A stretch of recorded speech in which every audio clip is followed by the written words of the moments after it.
It's a rare discovery to find like-minded conservatives who are really in the trenches, just like we are here at Conservative Ladies, and who are really working hard to educate and empower citizens to get involved at a local level and a state level. And today I've got Joy and Brian Roberts, who founded Grayson County Conservatives in Grayson County, Texas, and they are very like-minded to Conservative Ladies, and they have been working really hard in Texas to educate and equip conservative citizens to get engaged in legislation and politics and government at a local level. And I'm excited for you to hear from them today. I hope this will give you guys some good ideas about how you can step up and get in the game as well. Joy and Brian, thank you so much for your willingness to join me today. Joy and Brian are founders of Grayson County Conservatives in Texas. And I feel like from what I've seen of you guys on social media, I feel like we're sort of kindred spirits. We seem to align a lot on our very staunch conservative policies. And you guys you're down there at the grassroots level, really trying to reach just the regular citizens and alert them to what's going on. And really the way that you came on our radar was our programs director, also a Joy Jersvold, had seen you guys on X posting about the school choice bill that was going on in Texas. And you guys were really trying to get some opposition going about this and really educating people about what is school choice and the realities behind that and how it's not conservative. And so that's kind of how we started connecting with you guys. And now I follow you both on X and really appreciate the work that you're doing. Would you tell us about Grayson County Conservatives? How did it start? What do y'all do? Kind of what's your mission? Sure. Yeah, go ahead. Well, first of all, thanks for having us. Really Absolutely. Appreciate you having us on. We started in 2021, technically 2021. And we're just a countywide conservative group. Our Republican group was not really behaving like we needed them to, as conservative as they needed to be. So we were kind of started as an alternative, and the conservative spirit and specifically the Texan independence, rugged independence is something that we really like to focus on in state and local politics, more so than federal, simply because there are so many people focusing on federal already. Right. So, yeah, we started out doing meetings, monthly meetings. We really picked up some steam when they were doing a mask mandate after they kind of had closed out some of them. Sherman was still doing a mask mandate against Texas had said no more of that, and some of the school districts were still doing it. So we did some protests against the mask mandate there, and we really picked up some steam based on that. That's where a lot of our initial momentum and people knowing about who we were and how we got started as far as. Sherman is the largest city in our county. We're a very rural county in Texas. There's only about 200,000 people in our population. Very, very conservative. I think that the lowest percentage in the general election was like 68%. Wow. So it's very conservative, as you can imagine. Yeah. So mask mandates started. Everybody had dropped their mask mandates, and suddenly 7 days after school started, Sherman decided to bring it back. Since they're the biggest, we knew that other people were going to be following. So we pushed really hard, and we got that mask mandate dropped. So that was kind of our biggest, introduction to everyone. No one knew who we were before that. So that sounds a lot like us. We really kicked off during COVID and became official in Washington. I was still in Washington at the time. And so it was 2021. And it was kind of those COVID type issues that people were really fired up against. And like you guys, the Republican Party wasn't exactly in alignment with our conservative views. And so we also offered an alternative. Now, I know you're Grayson County, but do you have some traction in other counties? I think there's such a need for these grassroots conservative voices. Have you been able to reach out beyond your county? Yeah, I definitely would say so. I think we have some influence over a lot of the North Texas. We're up in the Dallas area, so I think that there are people that pay attention from different counties and spread our messages into other counties too. And we do the same thing. There's actually kind of a block of other groups that carry a similar name. Like we're Grayson County Conservatives. There's a Cook County Conservatives next door to us. Lamar County Conservatives, the other side. And there's some others as well that have historically carried a more conservative message and kind of tried to pull our GOP back into where they should be. Yeah. And that's very necessary. And I, have been, one of the things I've been watching with you guys over the last few months is something that has been a familiar theme in Florida this legislative session, where we have this huge RINO problem in our state legislature. And I know that you guys have been posting about that and trying to build an awareness about that as well. Can you talk a little bit about just the general before we even go there, like this terrifies me because I moved from deep blue Washington state and I came to Florida to like hold the line, keep it conservative. DeSantis has put in all these great policies, and I sort of see like Florida and Texas are like these conservative beacons for the entire country. So it's kind of scary with what's going on. So what have you guys been seeing this session, and have you seen this in prior sessions? Absolutely, we have. It's been kind of a consistent problem for quite a while.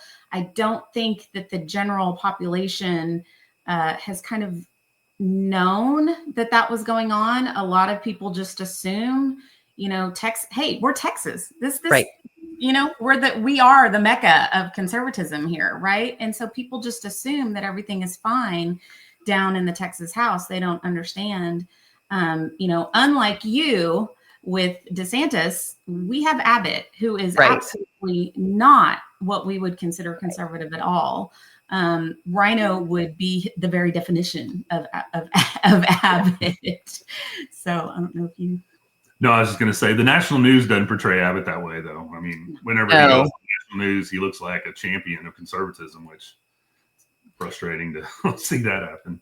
Yeah. And, one of the things I've noticed since I've been an activist is you see all these other like policy organizations. There's really I call it playing politics, because you have, sort of the establishment Republicans and the policy organizations, the lobbyists, that are all in there trying to, especially we see this really big with the school choice stuff, right? You see all these players kind of coming in, and I don't think that most citizens have an understanding of sort of this behind the scenes political stuff that goes on.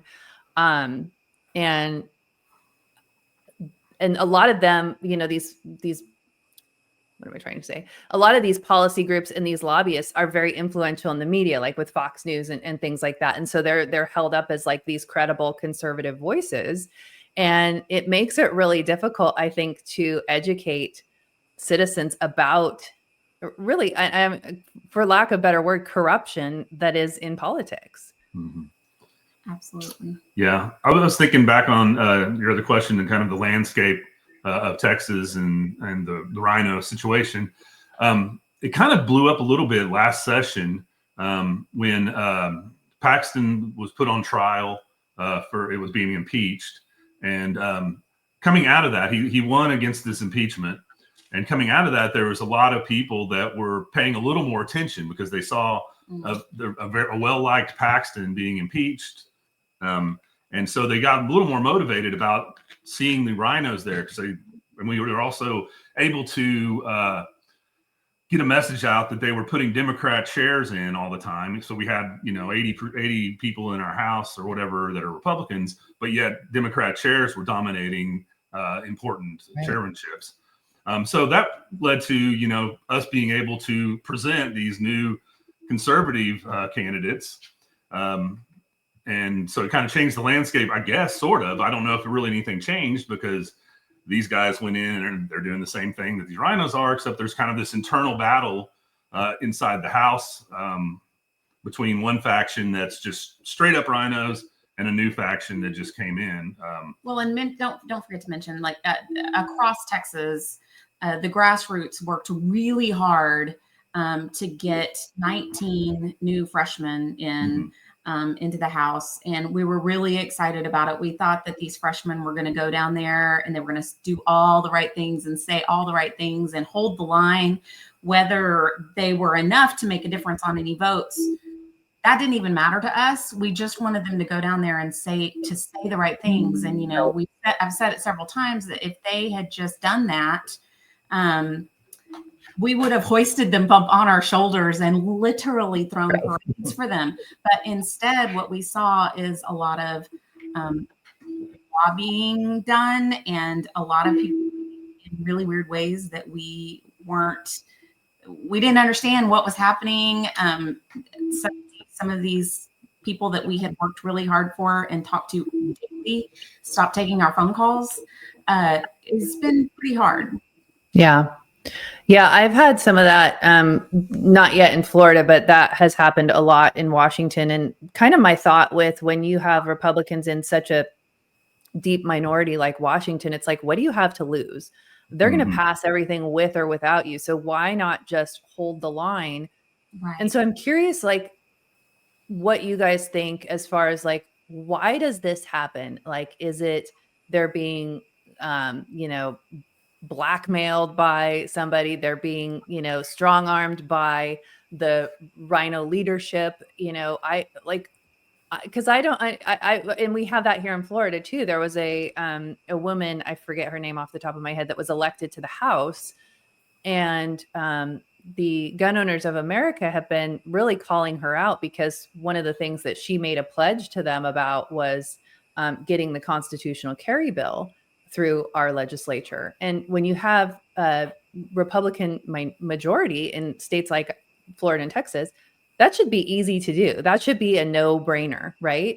And she never sponsored the bill. She never put it forward. And so GOA was really calling her out on it and like, hey, you campaigned on doing this. Well, where are you?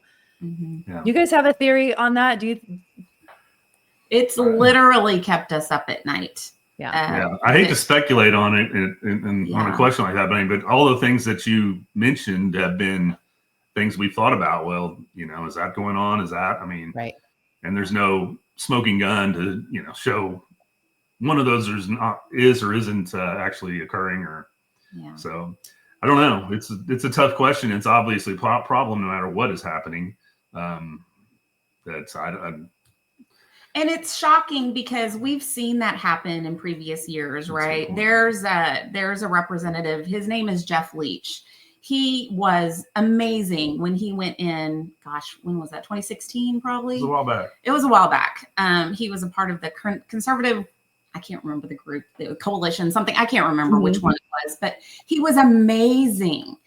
And it took like 2 terms. And now he's like one of the worst. Okay. Wow. So we understand sometimes that happens to people, right? But we didn't expect it to happen to 19 freshmen going down there to stand together within a week. Right? We thought we'd at least get one session out of them. Right. But it was so quickly. It was instant. Yeah, because I've thought about potentially running for office here, and I think I'd be like a one-term elected person, right? Because I would go in there and I would just hold the line, right? And I'm thinking, but that's what these other people say. And what happens? What happens when you like go through the doors of the legislature that turns you from conservative holding the line to a RINO? I don't know. I don't know. It's weird, isn't it? It's really weird. But that's what I'm really grateful, to find others like you guys, because people like us are really critical to what's going on in our country, because this isn't a red state or a blue state problem. It's an America problem. And we're seeing it in Congress too, right? Like with all the big, beautiful bill garbage that's going on. Right. I've been seeing Tennessee seems like there's a template that, you know, the school choice is going through, the parental rights kind of thing. Yep. I think Tennessee is experiencing almost the exact same pressures coming from the top to make it happen, to force it through. Same things we just dealt with in Texas. You know, that seems like it's happening in other states. And it sounds like, in talking to the other Joy, that's been happening in other states too. It seems she said, hey, watch out, because once school choice passes, all these other things are going to start happening. And I was like, what? You know, but she was right. Because y'all been watching all the other states. And so I've been getting a lot of information because of that, and just trying to kind of figure out, okay, what's the next thing that's going to happen? Yeah. And, you know, let's kind of like start on the parental choice thing, because you know, here in Florida, they passed something a few years back on that. You guys have something going on that we're going to dig into. I'm of the thought that if the government grants me rights, then the government can take those rights away. Right. Mm-hmm. Yeah. And tell me a little bit about the because this is as I understand it, it would be an amendment to the Texas Constitution. That's correct. And in order to overturn an amendment to the Texas Constitution, it has to be a two-thirds vote in the House and Senate. So it would be pretty much impossible to take it away. And this specific amendment, there were two versions of it. The first one had some language in it that said you have parental rights unless there's a compelling government interest to not have them, basically. Which I understand that's a strong phrase, and but why is it there? It kind of leaves something it's not just a legal issue; it's a political one too. So it leaves a politician something to point to and say, "Hey, I have compelling interest now, and we need to do something." And I think but that's not the one that passed. Go ahead. I was just going to say, I think a lot of people raised a lot of cane about that, and so they ended up changing the wording in the last minute. Go ahead. And the other one, let's see, it grants parental rights, but it's based on the idea that parents have a responsibility to nurture and protect. So when they introduced that language, there was a note from I guess the author of the bill that said something along the lines of the parental rights exist because parents have responsibilities. So it's kind of this weird twist to me, where it's so you have a right. You don't have a God-given right anymore. You have a privilege given to you by the government because you have a responsibility or a duty to the government now to take care of the kids in certain ways that they define. So I don't know how that'll play out, but it seems like there's a heck of a lot of wiggle room in that language for somebody to say or to put in what the government thinks nurture and protect means. Yeah, there was no, a lot of times when you see these bills, they're pages, and they have like very specific things like this word means this and this means that. There was none of that. It was like the shortest bill. It was like one page. It did not define the language at all. And so when those words aren't defined legally, they can change even year to year. They can make it up as they go along. They can. And if Texas were to turn blue, is it my responsibility to allow my child or help my child transition if they feel like, see what I'm saying? Like, if you're not being what they call, gender affirming, does that mean that you're not nurturing? Yes. Right? Like that's like, I think that it's just ripe for government abuse. Yeah. Or is it my responsibility to give my child an untested mRNA product during a pandemic? Right. So, is that considered protecting your child? Right. Exactly. And so it's very scary. And it passed, like, I think unanimously in the Senate. And I think it was unanimous in the House. Was it not? I think there was a couple that fell off. Okay. There were a few, but it definitely passed unanimously in the Senate. And so now, Abbott will most likely sign it, and it'll go to, there'll be another battle. It'll go to the vote of the people in November. So what does that look like for you guys as it's on the ballot? You guys are, I'm sure, going to do everything in your power to alert citizens and fight it. We are, but the wording, I wish we'd looked that up real quick. Let me see if I can look that up. Specific wording of what passed? Because of what it's going to say on the... that's a good point, yeah. Yeah, the wording on the ballot doesn't match really the language that is in the bill. And the bill shows what wording will be on the ballot. And Joy's looking that up, but so there's going to be a huge process of trying to educate voters. Yeah. Yes. And there's probably going to be a huge money process on the other side of educating the other way. So and that's the problem. That'll be quite hard to compete with. What was the bill number? Do you remember? SJR 34. That's good. Yeah, that's been one of my frustrations is that, trying to be louder than the voices with all the money, even on the right, the well-funded lobbyist organizations and things like that, is like, how do you break through that? It's such a challenge, and just, God love you voters, but you guys are lazy. Yeah. Right. We love you, but you have to do some work. It's true. Right. And to get out of the channels that, you might have some voice in and get them into, the money people are sending out text messages. They're on TV, or they're things that we can't even consider doing. Right. Yeah. Which everybody watching us right now, you can donate to Conservative Ladies. You can donate to Grayson County Conservatives. Yes. We will put your money to good use. We will. And yes, that's the reason. So we wrote a letter to the Texas House and Senate about all of, the school choice thing. And that was why we decided to write a letter. We don't have a lot of money, but we thought, well, this guy right here is really, really good at writing letters. So he wrote the letter, and then we just started doing what we could on social media to get it out there. So you guys did awesome. How many organizations, because I know we signed on to that. How many in total organizations and citizens did you get on that? We got 40 organizations to sign on. We got, I think it was there's about 2,000 names. Yeah, 2,000 individual names. 62 pages. You knew the homeschool. I don't know. There were 8,000 homeschoolers represented over all of the homeschool groups that joined. That's awesome. And then I can't remember how many grassroots activists it was. I think it was like 60 or something. I'm sorry, I don't have that right in front of me anymore. Okay. It used to be right there. It was a lot. You guys did. That was a Herculean effort on your part, and I wish, and I hope, like, as we go forward, just building a relationship with you guys and doing whatever we can, as small as we are, but just to help amplify your voice and your messaging, and do whatever we can to, provide support to the work that you're doing, because we definitely align. And I think it's, as groups like ours sort of, collaborate and come together, hopefully we'll be able to wake up more people to see what's going on. Definitely.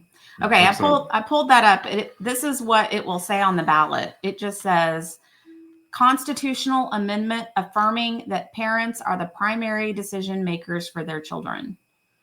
So that's, of course, I see something instant in there, the word primary, that bothers me, but I think a lot of people are going to be like, well, of course I'm the primary. And right.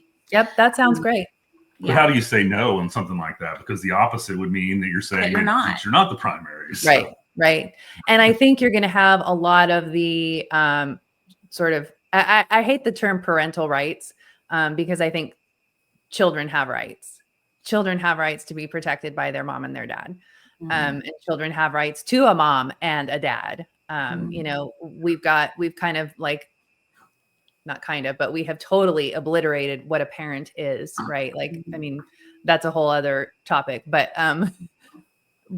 I think what we're going to see, though, is a lot of the parental rights organizations and groups on that bandwagon for people to support it. And that's going to be another hurdle in the way of reaching people to what the truth of this really is. And that's what happened. So already, when we put out an alert, hey, beware, this is not good. And then we put out a thing, hey, y'all, this passed. This is not good. This is really bad that this passed. We got a lot of kickback saying, well, every single Republican voted for this, and almost all the Democrats, and in the Senate, they all did. And all of these groups, these parents awareness groups, or, groups that in general, we totally align with. There's a group called Texans for Vaccine Choice that I love them, right? Our children are vaccine injured, and they have been just a lifeline for me, and kind of how I really got more involved in Texas politics to begin with. But they supported that bill or that House Joint Resolution. And so it's been hard. It's been really hard trying to get people to understand, like, this is not a good amendment, and there's so much more to it. Yeah. Well, it's going to be a busy summer for you with that. Yeah. Yeah. I'd love to talk about the school choice bill, which is it HB2 or SB2 or something 2? HB3, SB2. Okay. And this is how SB2 is the one that passed finally. Yeah. SB2. Okay. And this was very, like, there was a lot of drama around this. There was a lot of, I think, even like Robert Borton's CEO of Classical Conversations, I think he even went to Texas to try to raise awareness about this. Because a lot of people think that school choice is conservative. So we can get into that argument, but I'd also like for you to explain what is the bill, and specifically really want you guys to share with people how this is government interference with your child's education. Yeah, sure. Well, the bill, marketing wise, it was supposed to be a money follows the child. It's supposed to have no strings attached. Of course, that's not what we got. What we got was, I want to say, a new big bureaucracy, but it's an expansion of the bureaucracy. It comes under the comptroller. So there's $11 billion over 5 years that's going into the program. And that'll be controlled. Your only point of elected accountability is going to be your comptroller, state level. That's, if you have any grievances, I guess that's who you go to, and you try to. And who does that person report to? To the voters. The voters. Okay, so that's an elected position. Yeah, but there's 35 million people in Texas and one comptroller. So right, so that's that's how it's set up. I think there was going to be 42 bureaucracies, 46, something like that. New bureaucrats that they're going to put in right off the bat. To run the program. Some of these were going to be put in there. I think 8 of them will be put under our TEA, which is pretty much the bureaucracy in Texas that has turned all our public schools woke, and made them ineffective. TEA is your teachers union. It's not a union. It's the Texas Education Agency. It kind of consider it like what is it? The federal version is the. It's kind of like your Department of Education. Yes, right. It's the Texas version. And it's I think it's fully appointed. I don't know where we have a school board, a state level school board, but that's separate, I think. TEA is appointed. But TEA is appointed by Abbott. Yes. And so that's kind of how, over the last decades, that organization's been in everybody's business at the public level. Ruining public kind of schools. Taking the authority away from the independent school districts, pulling it up to the top. Whereas, by the way, this school choice will pretty much strip any local control. It pulls it all the way up to the top of Texas. And so even though our ISDs are pretty inept at this point, there won't even be someone to go talk to locally. So, I mean, that's kind of the way it's laid out. And as you can see, there's plenty of strings built into that system all across the thing. Testing. There's testing strings. There's the comptroller has a lot of power in it. He's the one that's going to approve what materials are allowed. They have some rules in there that they're not supposed to, religious. You can't say that religious things aren't allowed, that kind of thing. They have to approve certain religious things, but there's still a lot of different, Correct me if I'm wrong, but I feel like I saw something from one of you guys about the Muslim schools. Yes, don't quote me on these numbers. I'm going to do my best. 22 Muslim schools already in Texas. And I think, 25. Okay. I know the numbers. Oh, okay. And 16. Okay. 16 are accredited. Okay, so 25 schools now and 16 are already accredited. That is one of the things. You do have to be an accredited private school to get the money. 16 are accredited. We can't stop that money from going to them if they qualify. Right. So our money, our tax money, well, a lot of people, when they think about school choice, they think, oh, we're going to be funding for people to go to these little Christian schools at the, the little Baptist school down at the corner, which is the school that my kids go to. But that's not what it is in every case. In LGBT schools, we know those are going to be popping up because they're going to make it happen. And so they're going to take that tax money. The thing that I'm most concerned about, like I said, little bitty private school that I'm a teacher and we work really hard and sacrifice to send our kids there. I'm worried that if they were to take the money, that a LGBT child will want to enroll in the school, and our school will take a child who's LGBT, but we will, if you're a girl, you're a girl and you're going to dress like a girl, and that kind of thing. And if we say that we'll get sued and things could change. And if it's not our school, it's going to be another school. Right. It's going to be really interesting to play out. And one of the things that when this was all going down I think it was on the House side, and I was watching some of the live stream from as they were doing debate, and it's really interesting how they do it in Texas, where they have a line of people come up to the podium to talk to is it the prime sponsor? Yes, they can ask questions or whatever. And it was like, I wanted to vomit because you had all these people, one after another get up and talk about how great this bill was. And it was just, the questions are set up. Yeah. It was totally set up, and you could tell that it was set up. It was totally staged, and it was just politics on display. I wish more people would geek out on this stuff. I'm kind of weird, obsessed with watching legislative debate like that. I think it's entertaining and informative. I think most people don't like that, but there's a lot to be learned even by watching in small doses. You really can get a feel for what's going on in politics and the game. I will say the game of it, because it is a game, and there's all sorts of backroom deals going on. Yeah. Do you guys have anything you want to add about how that all shook out? I think it was a middle of the night kind of deal too, wasn't it? Yeah. Well, we heard that morning that Abbott pulled the entire Republican caucus in and spoke to them, and even had a phone call from Trump. And I don't know if it's rumor or not that Trump said that he would endorse anyone who voted for it.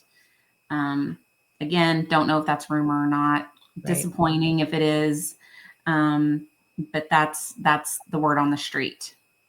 I don't know. Yeah, I was thinking when they did have the people come in and talk, I can't remember how long that lasted. It was on the HB3, so it was a little before that period, but it was I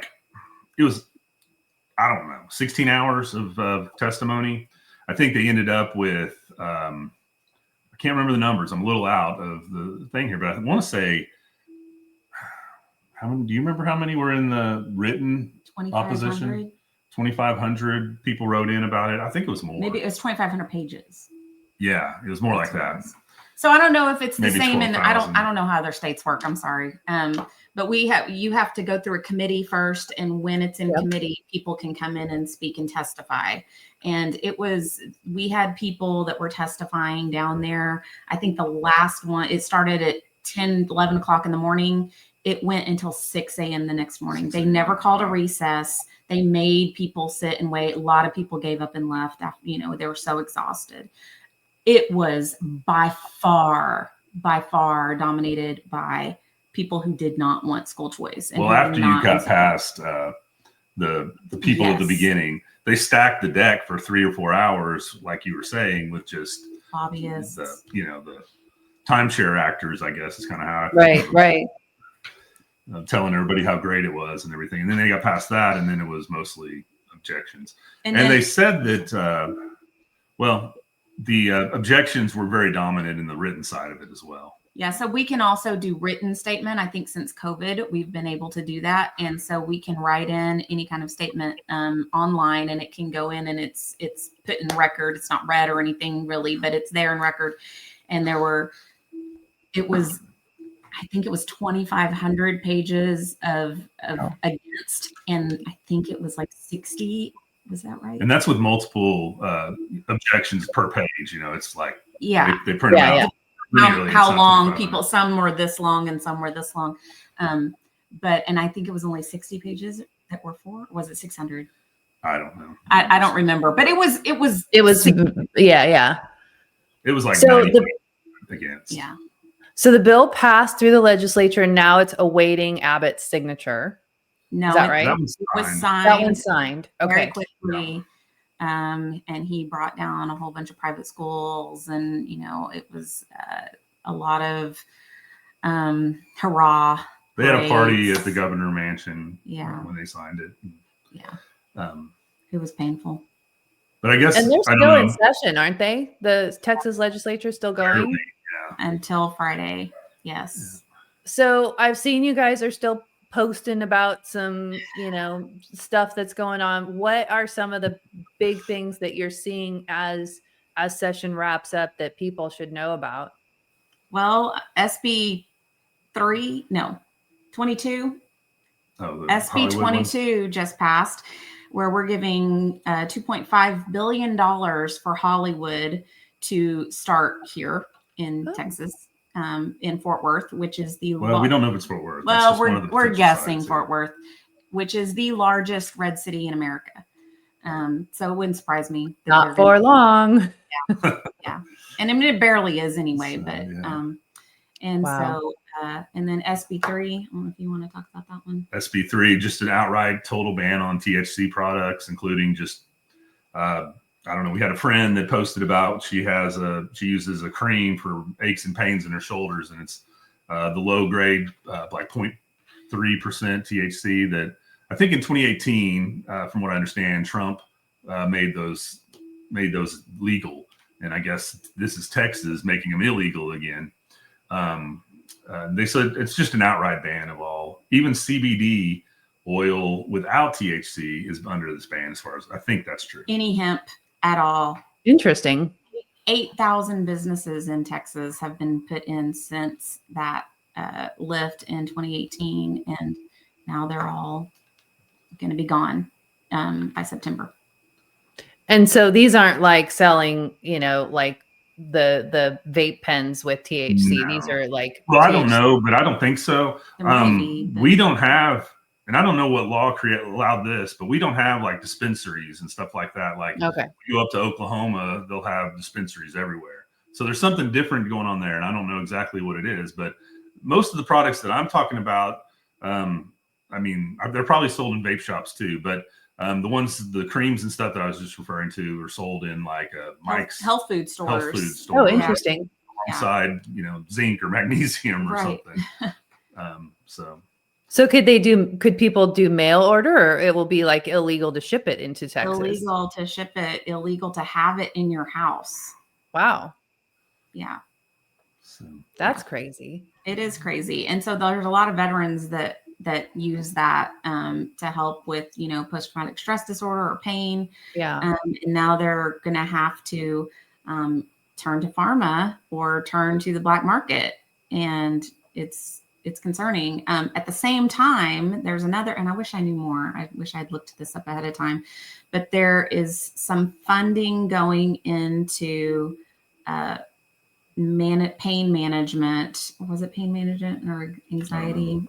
I can't remember what it's called right now. I need more shell. I don't have the information right now, but I know that it sounds like there is some funny business with pharma going on. These two things happening at the same time. So it's also, I think most people in Texas found it unexpected. Some of these bills just dropped. Like the parental rights thing just popped out of the Senate, 31-0, ready to roll. And nobody had even heard anything about it until it just showed up. Same with the THC. I don't think anybody really was, paying much attention to that. And then it became one of the most important things for Dan Patrick got there. So I think Hollywood one's a little different. They ran an ad with McConaughey and Woody Harrelson a few months back, and started that one and got that one rolling. But I don't know. Some of these things are.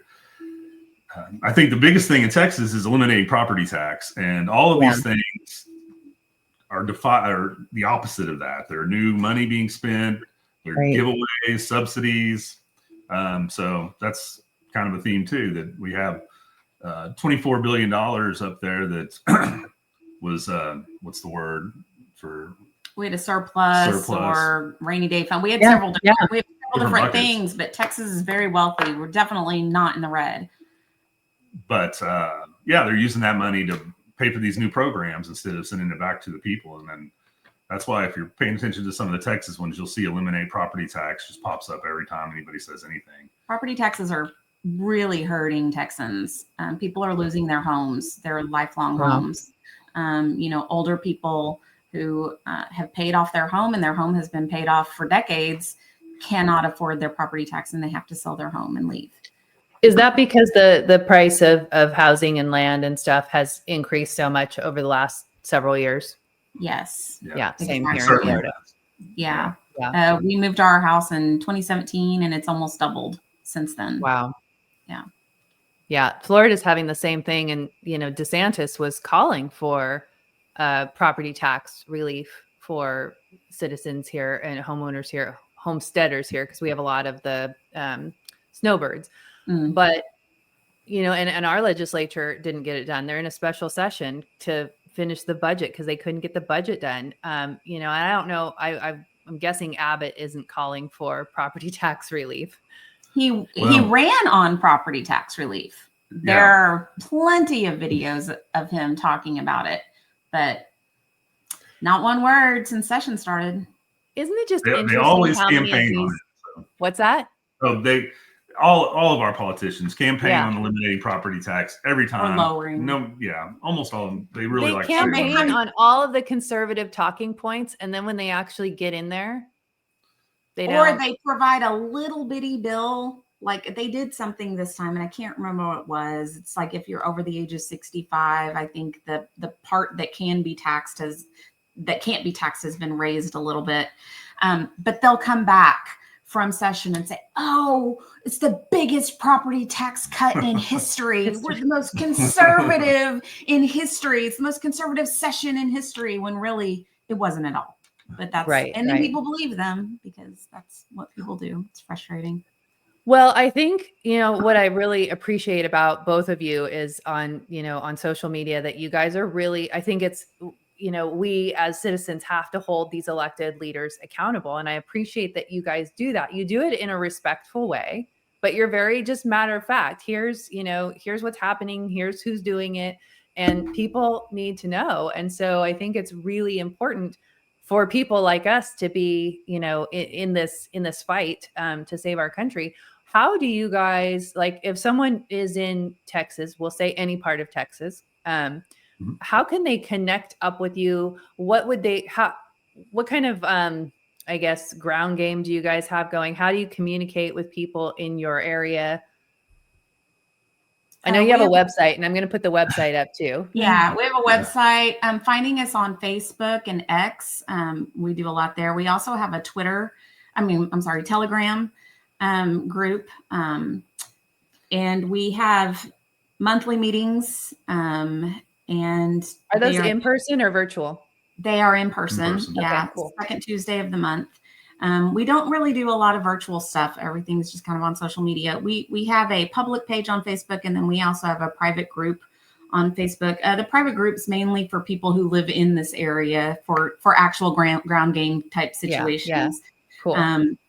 But then our public page is more statewide or even a little bit federal if something huge happens, but it's mainly statewide as far as our public pages are concerned. And I'll have links to all of your social media and your website. I'll put the links all in the description so folks can go and follow you. And I know that, a lot of our audience is still in Washington because that's where we started. That's where we've done a lot of our work. And a lot of people that are in Washington are looking to get out and Texas is one of probably the top 3 places that Washington looks to get out. So we're so full. We love you, but we're so full.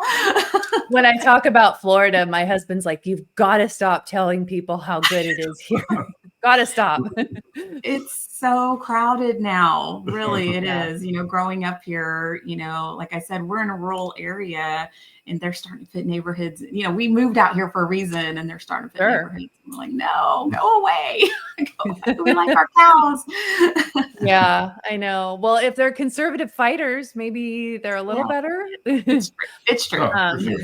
So if you are from Washington and you're looking at Texas, even though they're full, you can go, go follow Joy and Brian and the Grayson County Conservatives and see what they're up to and get your, because one of the things I tell people, no matter what blue state they're fleeing for a red state, you have to get involved in, especially local. I totally agree with you guys. The most important place is local and then state, and then, federal is kind of difficult to really make an impact on, but local, citizens have such a huge impact at a local level. And I would assume you guys have some local elections going on this year, school boards. They just ended in May. So yeah, we have several, we have 11 school districts in our county, so it's a lot to keep up with. Yeah. But we worked really hard and got a new district attorney in last primary season. And then of course, won the election because we're all red here. Right. We've got a great new judge in a couple of years ago, so he'll be up next year and we're hoping to keep him in. He's awesome. So we've got a lot of countywide kind of things going on as well. And it's really important. People don't have any clue who their district attorney is, especially if they're in a small county. Maybe in Dallas they might know, but in a small county they don't know who that is. And it's really, really important to kind of keep up with that kind of stuff. Definitely. Yeah. Any other places that you would, we'll put all your links down below, but anything else that people should know about you or know about Texas or any kind of politics in general? Any parting words? Well, with Grayson County Conservatives, I think, the number one thing that we always talk about, we open every single meeting with prayer. Awesome. We get our liberty from Jesus Christ. Absolutely. No matter what, even if we're behind bars, we're free in Christ. And so that is what we always want to make sure that, politics can get ugly. It can get dirty, and we don't want that attached to us. We want everything to be through Christ. And like you said, sometimes we can get a little feisty on social media, but the one thing that we really want to make sure that happens is that it's all based on policy. It's never personal. Yeah. And Jesus Christ is number one always. Absolutely. And that's a saying of mine. It's not personal, it's policy. And so if I'm having a disagreement with a legislator, I'm like, look, this has nothing to do with how I feel about you as a person. Yeah, I just disagree with what you're doing with this policy. And we can separate those two. And I think that's really important. And it's easy for citizens to vilify their elected leaders because they kind of disconnect them from, but they are people, right? And they're being influenced by, I think there is a lot of evil influence in our political systems. And so it's really important that we're praying for our elected officials, that we're praying for candidates and really praying for them to have that courage and discernment that they need to have to be able to do this. Because I imagine that it's got to be difficult to be, a Christian and go into, these places of, lawmaking and things like that. So I'm glad that you added that, Joy. And I know we're going to have a lot more to talk about, and I hope that this is the beginning of some collaboration with you guys, because I love finding people that are so like-minded. And I also want to encourage everybody that's watching, and I say this all the time, we have got to be about action. And it's so easy to, retweet things on social media or, repost things on social media, but we've got to be willing to put some skin in the game and get off the bench and get off our smartphones and actually put in some work. And it doesn't have to be, to the level that the three of us do it because we're probably a little bit obsessive about it. But you have to do something. 5 minutes a day, 5 hours a week, whatever you have, there's something for everyone. There's some way that you can use your God-given gifts and talents to make a difference in your local community. So as always, reach out to me or my team, info at Conservative Ladies of America. And we are happy to help you brainstorm ways that you can get involved and connect you with good folks like Brian and Joy with Grayson County Conservatives. So thank you guys so much for taking the time to do this today. I know you guys have a busy schedule and a busy life. You are juggling a lot of things. So I appreciate the time. Thank you. Thank you very much for having us on. Appreciate it. Absolutely.